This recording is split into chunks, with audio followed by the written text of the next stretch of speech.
Subscribe now and press the bell icon. Never miss an update.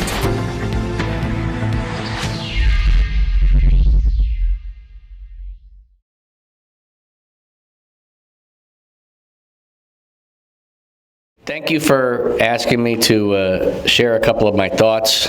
I recognize many of you that were here when Dr. Taylor and myself came to this very center in November of 2019, and we shared a lot of thoughts. I think we also spent a lot of time during those number of days talking about what a TC is not. Right? It's not a corporal punishment program. It's not an abusive environment. It's not where we segregate people who have addiction, but rather we subscribe to a series of thoughts and beliefs about how we treat people in a humanistic way to impact their addiction. My mentor, Ron Williams, who was very active in WFTC, used to say, you know, when you walk into a therapeutic community program, you can feel it. You can sense it. You know if there's a sense of energy and love and human respect for the people who are being treated there. And most certainly, I felt that at your facility yesterday. The participants put on wonderful performance for us. We saw their artwork. We talked about the games and other activities that they play that are all learning involved. And what I saw yesterday was absolutely a bona fide therapeutic community that everybody in India and Dr. Kumar and others that were the leaders of that facility should be very proud of. So I just want to share a few thoughts with you about, somebody said, Dr. Taylor said to me, well, let's talk a little bit about essential elements of a TC. All right, and one thing, if we just go back to the first slide, right, to the photo of the doors, right? So one thing is, you know, you're damned if you do, you're damned if you don't, right? There's no wrong door. People come to us from a variety of different mechanisms, whether that's through the criminal justice system, through their family, on their own volunteering, whatever the case is, there is no wrong door. We, as practitioners, have to make choices, and sometimes the choices we make, damned if you do, damned if you don't. All right, I'll tell you very quickly about my organization. So I work at I am the CEO of a program called Staying Out. We run a training institute for people that are involved in running programs in the criminal justice system. We have a number of programs in the community called Serendipity, and we have a number of outpatient treatment programs. We operated programs inside of state prison systems, and I'm going to give a plug for those that are around at 2 o'clock. We're going to talk quite a bit more about how to operate and the applicability of this model inside of the correctional system, and we provided trainings throughout the world on how to run that program. We also operate programs in the community for also those that are involved in the criminal justice system. The outcomes of those programs have been extraordinary. Very important, length of stay matters. How long people stay involved in the program matters.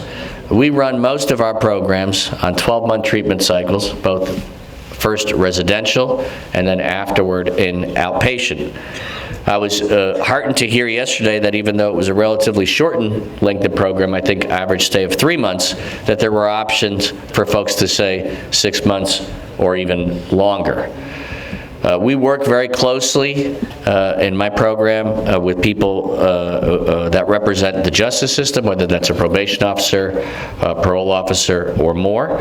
And we, on an outpatient basis, meet with people several times a week. All right, I want to just highlight quickly the third bullet point there. All right, we started this program in 2004. We replicated it in 2006. It's still operational now. We're in year 16 or 17. The first 150 graduates that came through our program, only 3 were rearrested.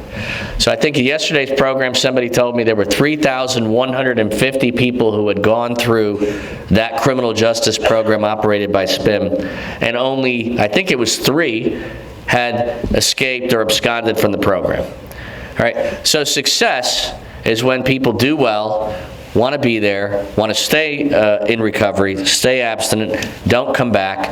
It's a relatively simple approach.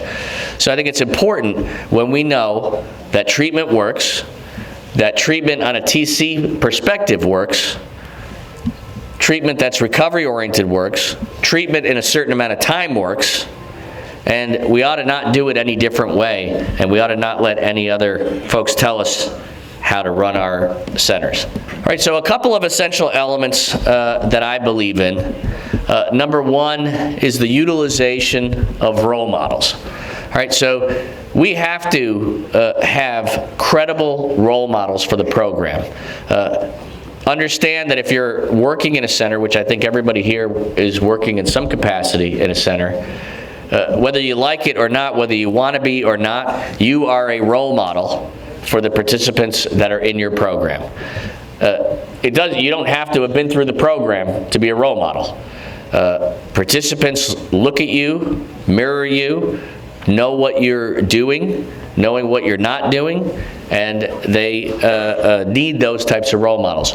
Certainly, it goes without saying. I was happy to hear folks earlier on the panel. Yesterday, I believe we were addressed by a number of graduate staff of the program, people who had graduated many years earlier, who are now going on to be employees of the program. That is a powerful, powerful thing. Lived experience, recovering individuals, working in programs matters, and it matters a lot. The treatment emphasis in a therapeutic community is straightforward. All right, we focus on attitude, behavior, and lifestyle. Attitude, behavior, and lifestyle is what the program impacts the most. Understand that attitude and behavior, of course I have this based on a prison program, but it's true in any setting. Attitude and behavior is often impacted when we're in the center, and lifestyle is actualized after people leave the center. Note that abstinence and addiction is only part of the equation. Right? We're talking about individuals, for the most part, at least in the United States, and I know it's true around the world, who have multiple life deficits across the spectrum. So it's not enough for us to just say, don't use drugs.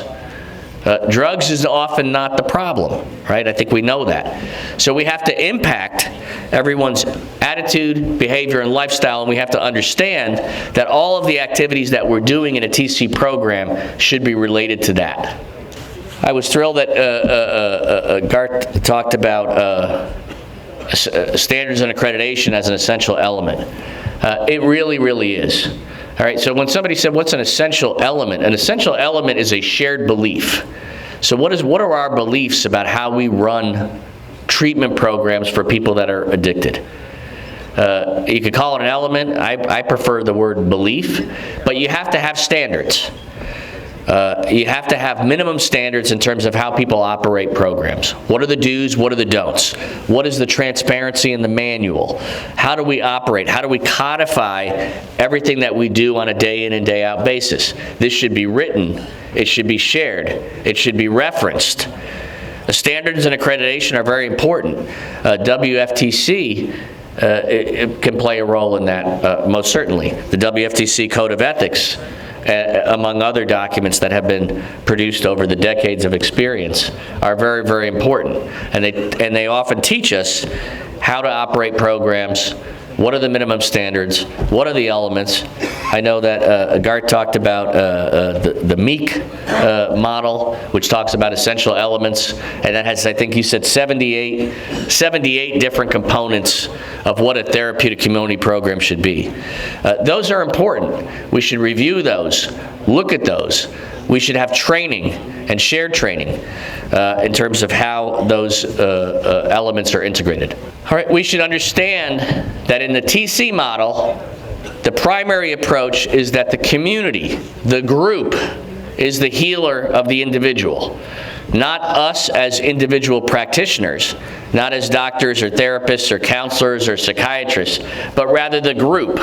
The group is capable of healing more than any individual.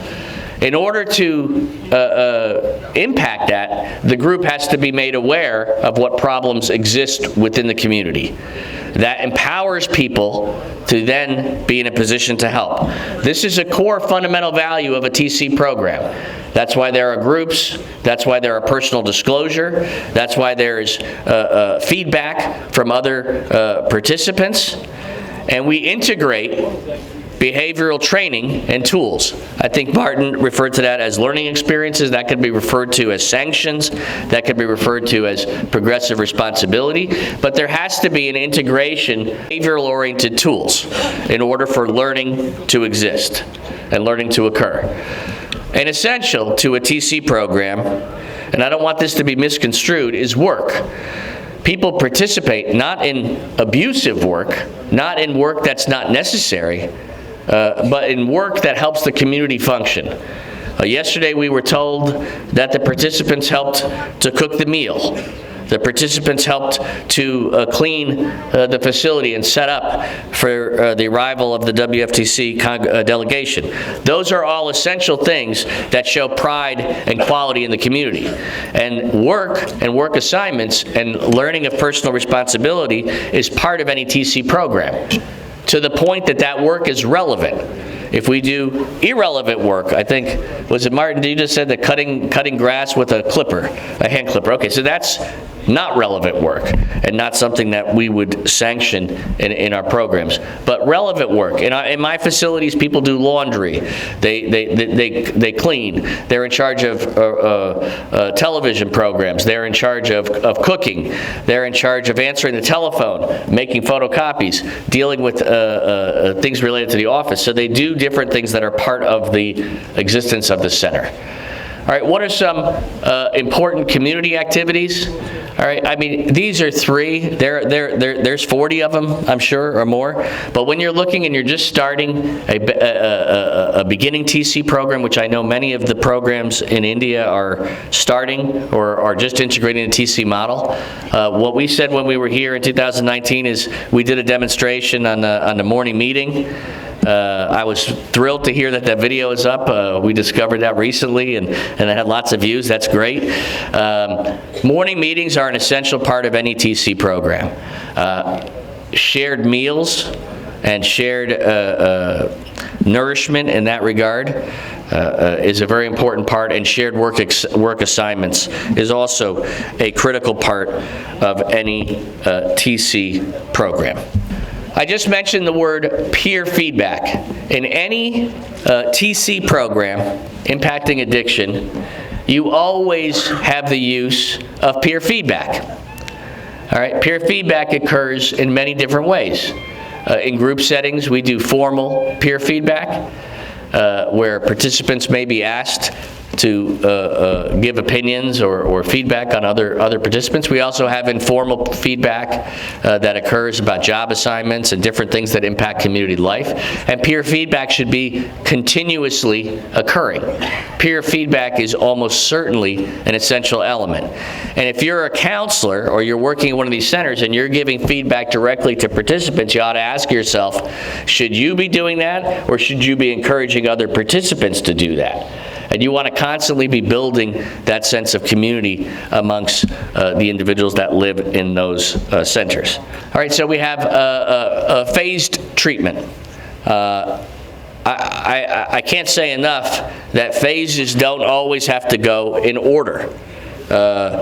Some people number phases. You're phase 1, 2, or 3, or whatever it is, or people call them orientation, main treatment, aftercare. Whatever the case is, phased treatment is fluid. What do I mean by that? Fluid means that the phases can go both ways, bidirectional. You should be able to advance in phase if you're doing well and you're adhering to program principles, and you should be able to regress in phase if you're not adhering to program principles and program philosophy. We don't operate, and this is a really important thing in TC programs, we don't operate a calendar-driven program. So you don't operate a program that's 86 days and you're cured. You have to operate a program that has behavioral standards all right, that has standards of work assignments and responsibilities, that has standards in terms of hierarchy of where people have moved and evolved in terms of their values and their shared beliefs, and then that's how they progress out of the program. And if they're not doing that, then they ought to not progress out of the program. Phases almost certainly should always include aftercare. I put this on its own slide with an exclamation point, all right? You have to have continuity of care. If there's a justice program inside of a prison, there has to be a halfway or an aftercare program afterward. If there's a halfway or aftercare program, there has to be an outpatient program afterward. You have to have a seamless continuity of care from a highly restrictive environment to a less restrictive environment so that you can continuously observe changes in attitude and behavior. And it has to be a full spectrum. And to the extent that the full spectrum is operated by the same organization, the better. If it doesn't, you have to have strong partnerships and strong relationships. This is almost certainly true in criminal justice or programs dealing with people that are involved in the justice system. They cannot end when the person's justice involvement ends, or they cannot end when there's a time that crosses that you've done a sentence of a certain number of days and you're now complete. Very important to the TC approach is the transferability of these beliefs to other settings. And I just listed a few. All right, it can be used with justice, with adolescents, with women and children, with day programming, with any type of setting where you go into a shelter or to a halfway house or to a hospital, or with folks that have co-occurring mental disorders. It's an approach, a philosophy in terms of how you treat the individual person. So I hope that if you take nothing away from my remarks, that you take that away. The future of TCs is bright. All right. We talk a lot about the gloom and doom. What are we going to do? The government doesn't support us, and rather I think that the future of TCs is ever bright. We have to challenge ourselves to integrate mental health, medical treatment. A lot of programs in the United States are now doing that and integrating health care, primary health care, housing programs, mental health care, and others into their organizations. There are fantastic examples of international models that exist. We have to modify those programs for any special population, whether that's women, children, adolescents, veterans, trauma, that you could go on. TC programs have to continue their long tradition of interfacing with criminal justice. People who are justice involved, as we said before, are often ripe for TC treatment because they have multiple deficits. All right, intensive residential and long-term residential treatment is very, very cost effective. We have to continue to make that case versus hospital settings or versus programs that exist in other ways. Our services, and I hate to bill it that way, but they are cost effective and cost efficient by any metric.